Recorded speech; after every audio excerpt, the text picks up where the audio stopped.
Yeah.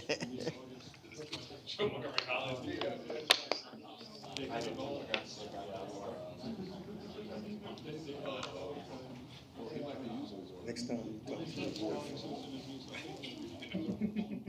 this is how he left me. That's how he left me off. Moving the table out of Chief Smedley's office. We ready? We're good? Can we get started? It's pretty loud. I have a microphone. Good evening, everybody. Thank you very much. I appreciate that. Welcome to the Up-County Regional Services Center. Thank you all for taking the time to join us tonight for this important town hall meeting. My name is Ruben Rosario. I am the Up-County Regional Services Director.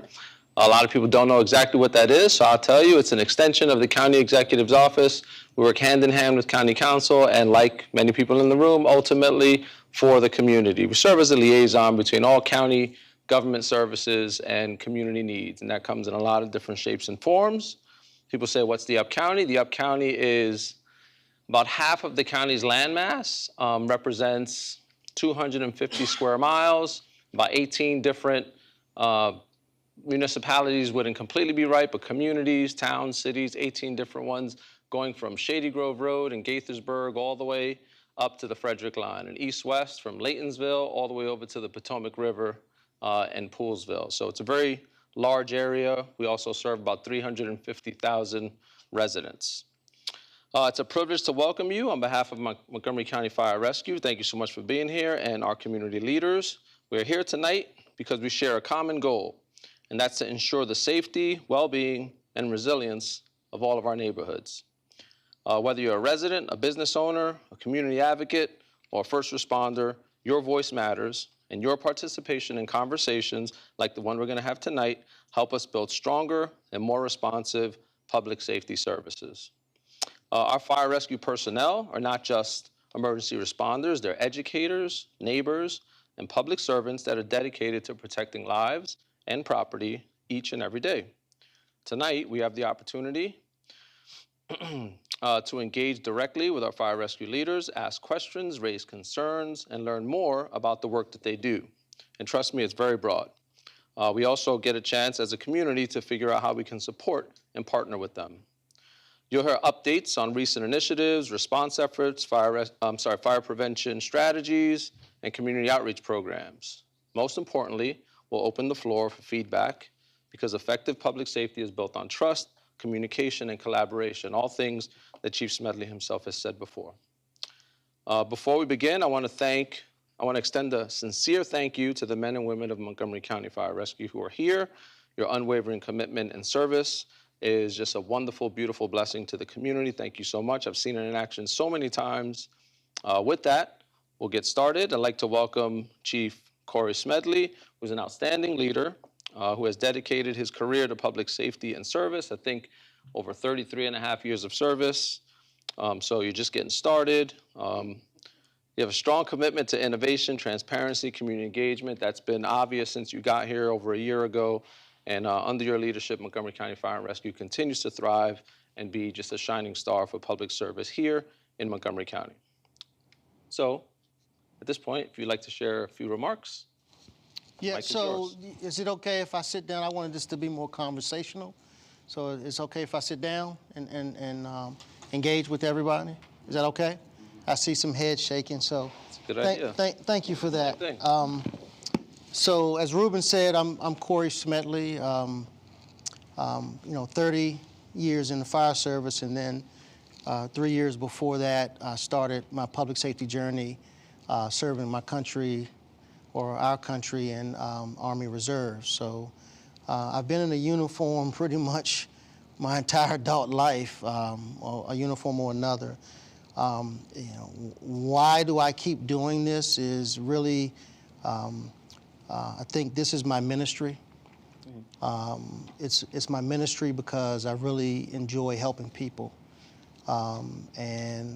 We have a lot of work to do in our communities. We have a lot of great people in our communities and a lot of great people in organizations like your Montgomery County Fire and Rescue Service that are very brilliant, dedicated, and ready to roll up their sleeves to help our community collectively. So real quick, because this is not necessarily about me, it's about the community. I tell this story, and it's to nauseam if you've been here before with me, that I really got started in the fire service because of my sister. She was a firefighter. She preceded me as a firefighter, so I was really proud.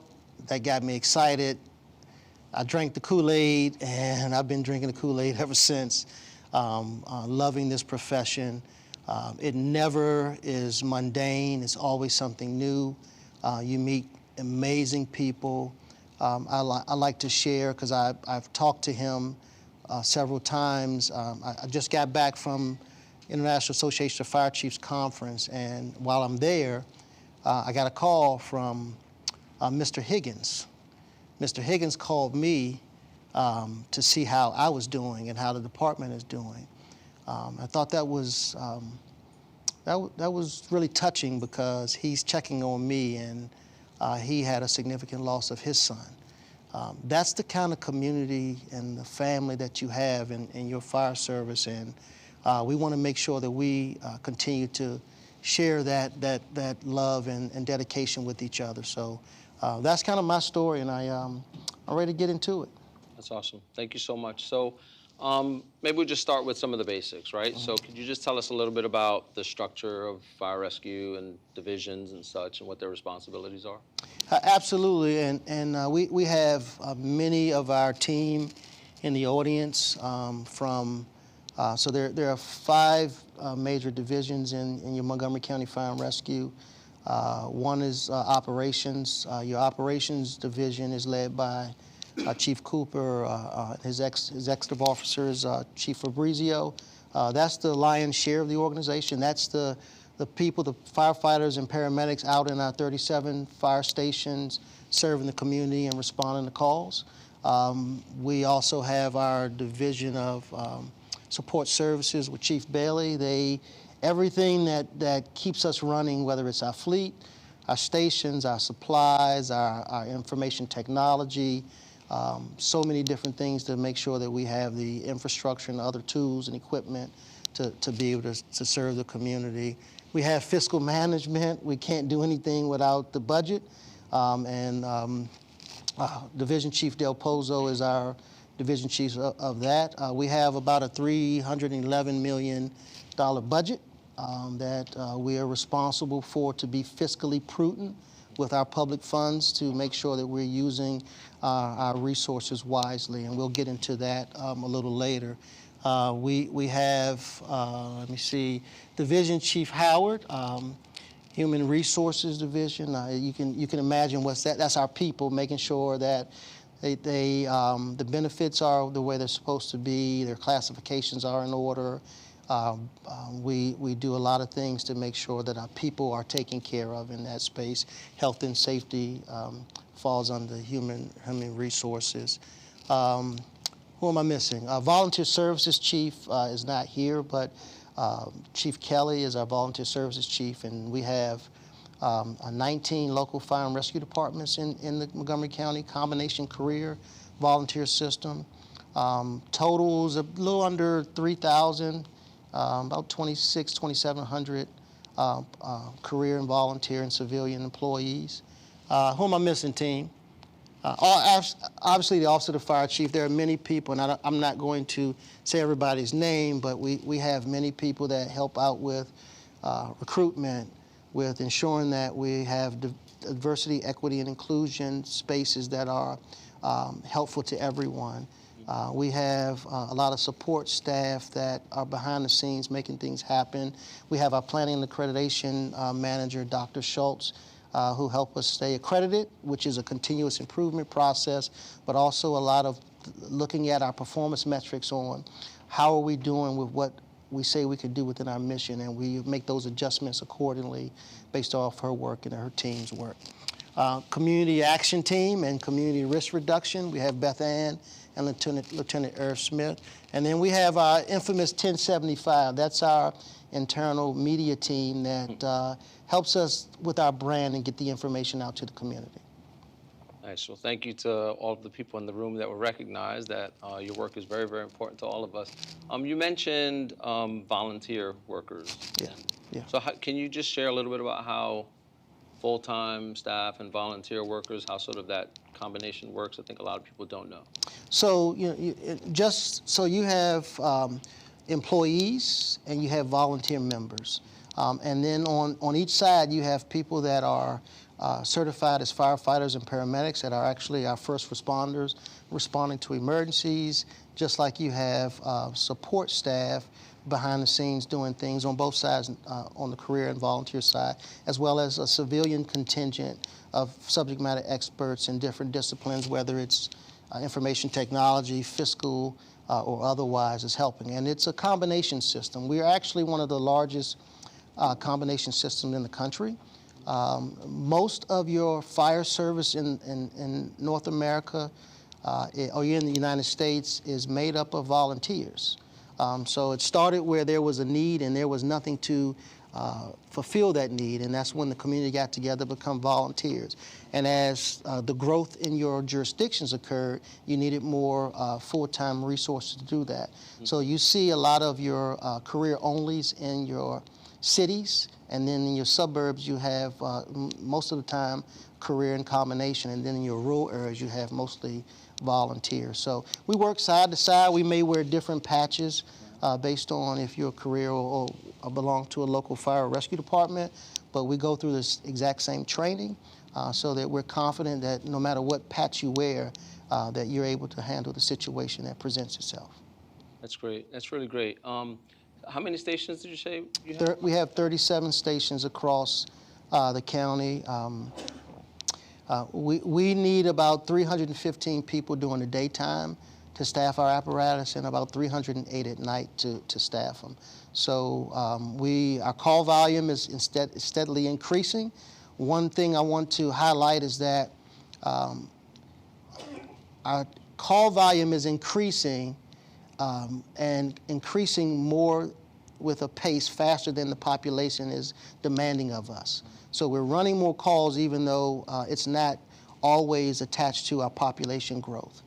We run about 143,000 calls a year. That's anywhere between 350 to 400 calls a day. And then we have to really figure out where those calls are coming from, what is the population telling us, what is the risk and the vulnerabilities in the community, and then figure out best ways with our finite resources to serve those communities. That's fascinating, and I know, more calls for service in one way is kind of not good because it means more things are happening, but it's also an indication that people are more aware of the services that are offered. There's greater trust, right? And there's more willingness to connect and reach out when fire rescue could be of service to people. Yeah, and so what you hear about in the fire service quite often, and we did it. We did it to ourselves, we did it to the community to talk about response. Response will always be a significant part of what we do, but you're a former law enforcement officer, correct? So the timing may be off with my recollection, but I believe sometime in 1995, there was a shift in law enforcement with understanding that we can't just respond to the calls for service. We're not getting into the community and understand what's happening in the community. So the law enforcement community created community-oriented policing. And that went across the entire law enforcement service. We're going to take a chapter out of that book of law enforcement. I don't want the rest of your law enforcement stuff, right? But we are going to take a chapter out of the book because we really need more risk reduction and prevention resources to help balance educating our community, helping them be resilient by training them, because they're always the first responder. It's not too often that when an emergency happens that we're there. Someone has to notify us and call us so that we can come and help them. But if we're able to educate our community and help them be resilient to take care of themselves or their neighbors until we get there, we have a higher probability of saving lives. So we're going to take that chapter from policing and do more prevention work in the fire service in Montgomery County.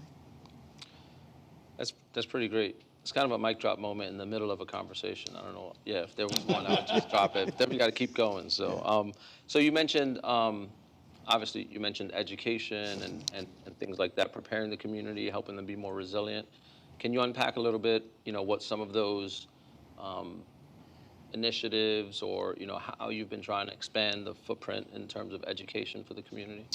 So one of the things that happened before I got here, and it was a joint effort with the combination system of volunteers, union, and our command staff, which the creation of a master plan.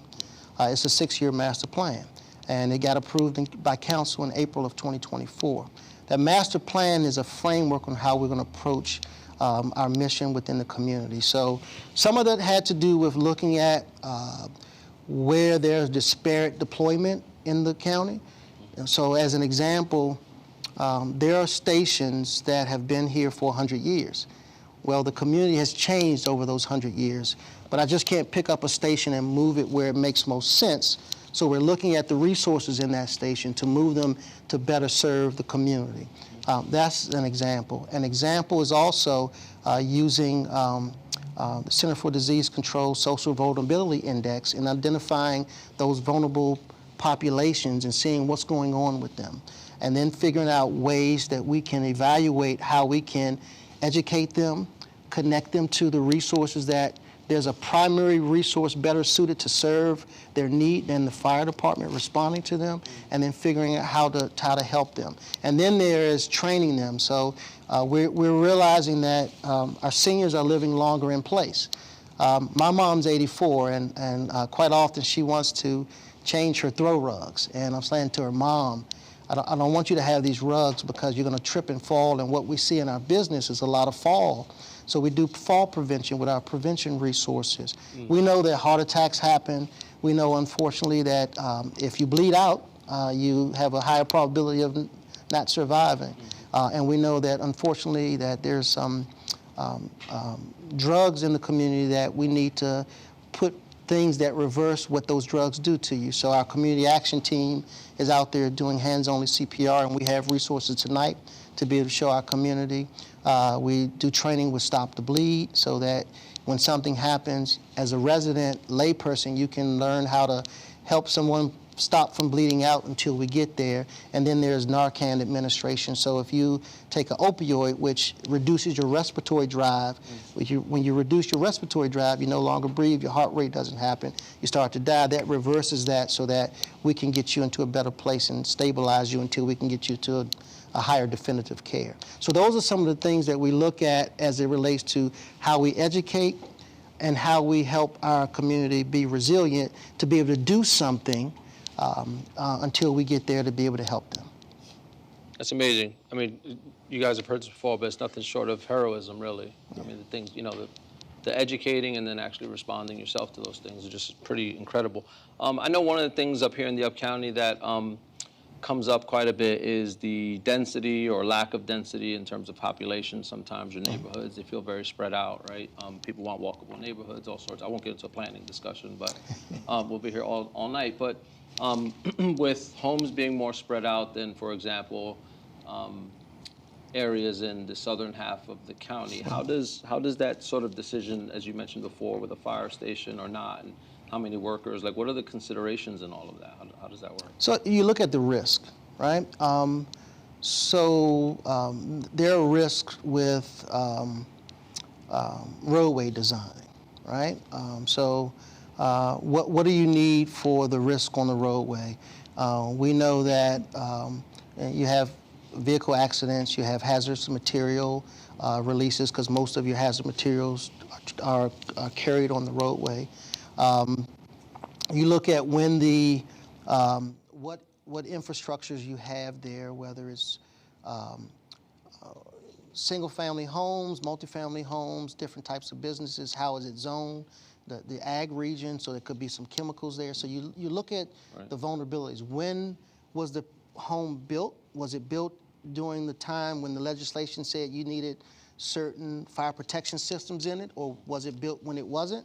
And then we take that information, and so from our planning and accreditation, they can look at that area and say, you know what, this area over here, their smoke alarms were 25 years old, so we might have a need to go in that area to see if we need to talk to them about installing new smoke alarms, et cetera.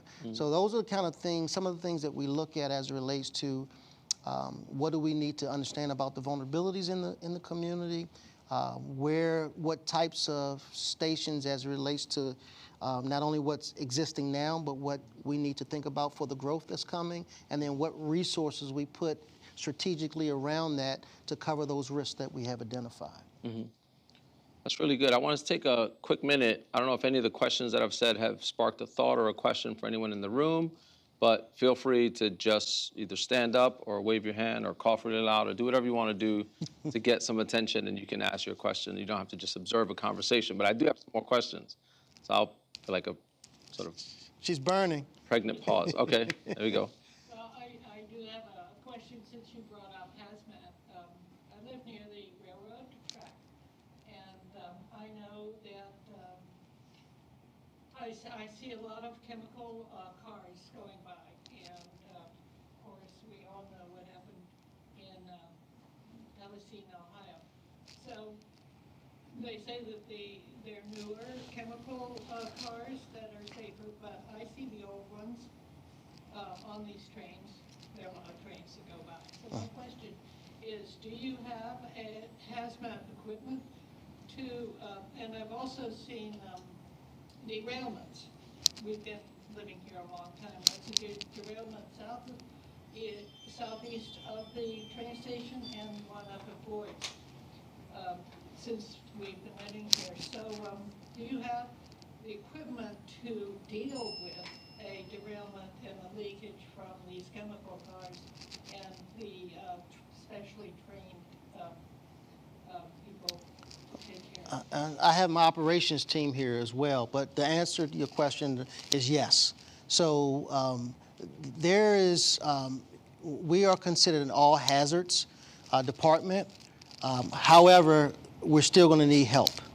And we have operational plans not only with our regional partners, other fire departments, but there are other resources within the community, whether it's Maryland Department of Environment, Environmental Protection Agency, the actual, I don't know if is it CSX or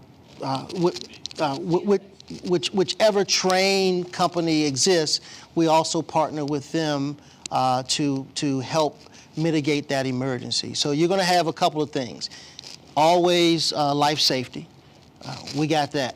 We have our paramedics and EMTs that will help with life safety. You can have a fire, you can have a release of some product that needs to be contained. We can do that, and if we need more assistance of that, again, there are regional partners and other entities that help out with that. And then there's the investigative portion, and we have a lot of our partners in those spaces to help with the investigative piece as well. What about alerting people, residents, evacuation? Are you connected with the county to alarm people's phones that this has happened and they need to get out?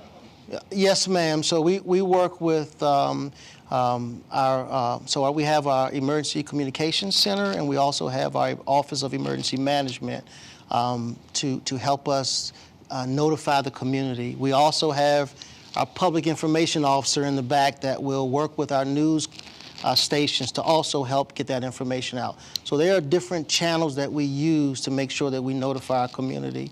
And we've even gone around with the blowhorns on our fire engines if we have to do that to make sure that we can get the information out. There are many channels to be able to do that.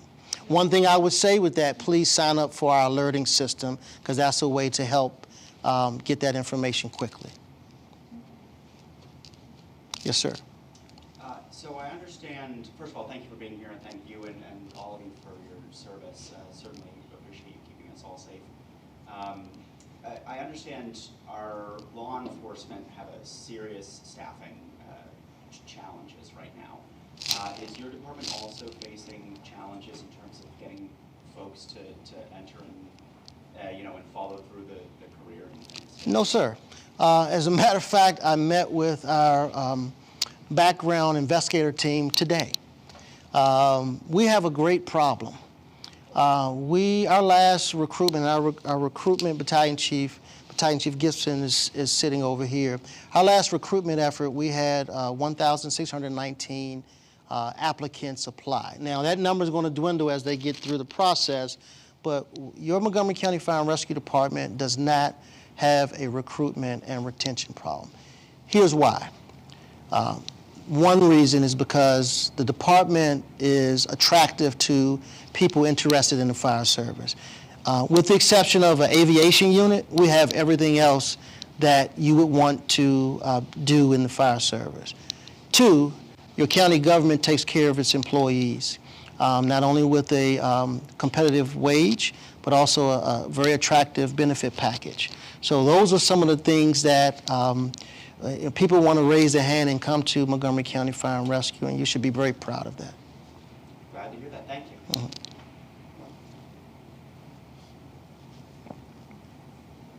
Scanning. Thank you for those questions. So just a couple more questions I have. One thing you hear sometimes, sort of in the community, people might say when there's a large-scale event, which we've had a few, an entire building, goes on fire, and there's larger events. How does that play into sort of response planning? Does that change sort of your overall deployment strategies, or sometimes something's portrayed on the media, this is a large event, and people begin to question, well, why isn't there a station right next door to that event now, right? Like, why did that even happen? Can you talk about that at all? So the old adage of, if I live here and the station is right here, I'm safer, throw that methodology out of your mind. That's the archaic way of thinking of the fire service. That's the same reason why we say that when there's an emergency, call 911, don't run to the fire station. We're not always inside the fire station when you have that emergency. And technology has helped us evolve in being able to send the most appropriate, closest resource to you at the time and space based on the need that you have to be able to rectify that need with the right resource. That's not always what's happening at that station because we might not be there. We might not be there because we're on another call. We might not be there because we're training. We might not be there because we're doing maintenance of our apparatus at the apparatus shop. There are a vast array of different reasons why we might not be there. So I don't want us to always think just because you're very close to the station, you're safer. You're safer when you have the understanding, the tools, the equipment that we talk about, a smoke alarm, a sprinkler system. When something happens, we've given you whatever training that is needed that we can provide you in real time so that you can mitigate that until we get there or stabilize until we get there. Safe doesn't mean close proximity to a fire station. But also, to answer that question, we have a lot of plans for, I can't say everything, but a good array of the risks that we know exist, not only in the county, but other things that we know we may have to deal with. We work collectively with the Council of Governments to do regional plans. And so there might be something that we don't have that another agency has that we're able to, we don't have a dive team, right? So there's another agency that we can access and call through our 911 center to get resources to come over to help us in that scenario. So there are ways that we work through our emergencies. Again, we run 350 to 400 calls a day. And sometimes there's a building explosion. Sometimes there's a plane in the power lines. There are all kinds of different emergencies that we deal with, but the good news is we've already had these plans in place. We already have the relationships with our partners. And then somewhere around the world, we've seen something and we've researched that, and we're looking at their best practices. So if that happens here with us, that we're ready to address it as well. That's outstanding. So, I mean, with the tremendous call volume you just described, you said 350 a day? 350 to 400 a day. 350 to 400 a day. I can testify, I do, and I will. Like, you guys have been an exceptional partner in terms of community engagement, right? We just had National Night Out, you know, throughout the county, but certainly here in Germantown, it was a great festive event. Thank you, Jake, for all the work you did helping with that. And you know, several other events, right? Like the holiday season. I mean, you guys are just everywhere. Can you just speak a little bit to the importance from your standpoint and your agency of community engagement and, you know, constantly connecting with the community, which is essentially why we're here? Community is everything. And we should not only interact with you when you call us at one of your worst times. We should already have that relationship. We should have that relationship because that helps us build a bond, that helps us grow together, that helps us understand your concerns and your needs, and then there we can help you figure out a way to stay safe in place. We should know you because your neighborhood tells us a lot of information.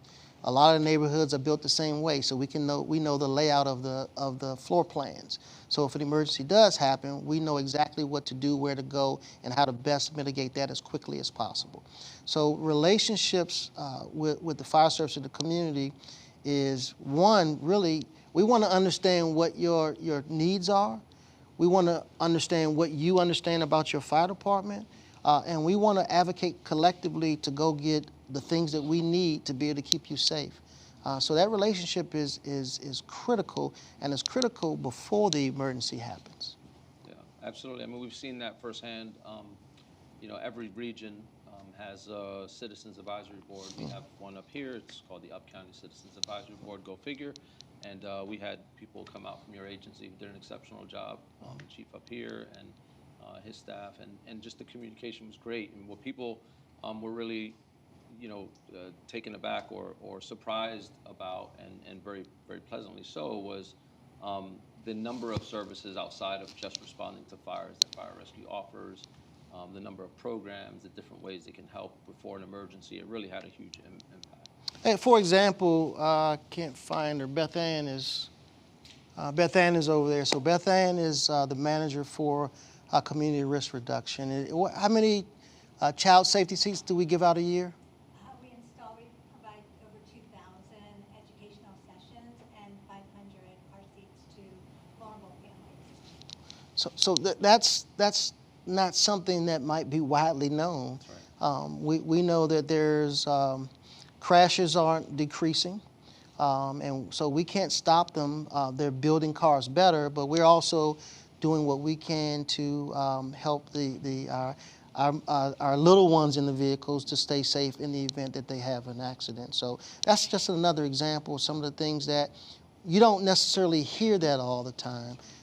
We also have many partners, because really what we do, we're a health agency that does fire. We're a health agency that does fire. About 80% of our call volume has to do with emergency medical services.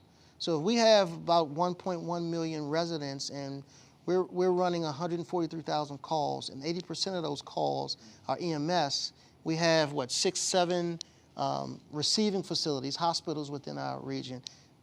We're bringing patients to them. You're going there yourself to try to get help. We can overwhelm the system, so we're finding creative ways. I was talking to our medical director, Dr. Stone, today, and it's we have a program called direct triage, so that we have ability to evaluate the level of the patient, and if they're stable enough, we can do a direct triage to the hospital. That gets our personnel back in service quicker to go to respond to other emergencies within the community. And that's just another example of the partnership and getting to know your community. It's not just your resident, it's also the community in other aspects, your hospital system, your health system, your nonprofits, and other places, your your faith base, so that we can understand what those things are, that we can work together and help each other. And sometimes these ministries in the faith base, when we have a large-scale event, they have certain expertise that they can help us with as well. So it's building that bond to help collaborate, to help our community collectively. That's exceptional. This has been really, really helpful. Before we sort of move on to the next step, any advice or anything you just want to share? Anything that would be beneficial to people in the community to hear or online? And of course, your discretion, but your team is welcome to share. Yeah, I don't want share it as well. to. Chief Bailey, Chief Howard, Chief Cooper. Anybody have anything they want to highlight? What I would say, we're always hiring. That's first. I'll put that plug out. Please come and at least consider us. There's a lot to offer. We've been talking about firefighters and paramedics, but we have data scientists. We have physical fitness people. We have mental health expertise. We have mechanics, right? We have so many different other disciplines in the fire service that please come and take a look at us. We would love to have you. Get involved in your fire department. This is your fire department, so we need to understand what you expect so we can meet those expectations. We want to build those relationships and keep helping you stay safe in place. That's really what I want to say. And last thing, go home and check your smoke alarm. Check your smoke alarm. I'll be doing that. I'll be doing that tonight. Well, thank you so much, Chief, for being here. Thank you to all of the fire rescue staff for all the work that you do continually that no one else really gets to see or know about. I know you guys take on a tremendous amount of work and burden on behalf of all of us, and it's incredibly important. So thank you, thank you, thank you. This has been very, very helpful, and that's the end of my closing remarks. Chief, if there's anything else you want to say. Does anyone need training on hands-only CPR?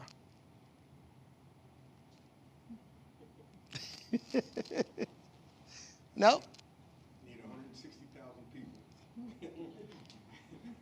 And everyone counts. Yes.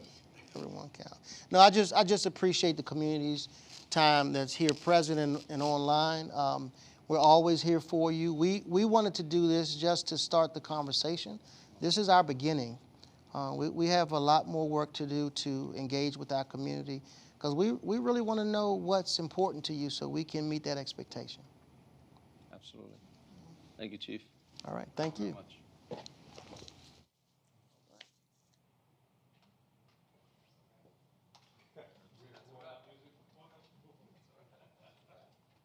Thank you for coming. I appreciate it. I have it in my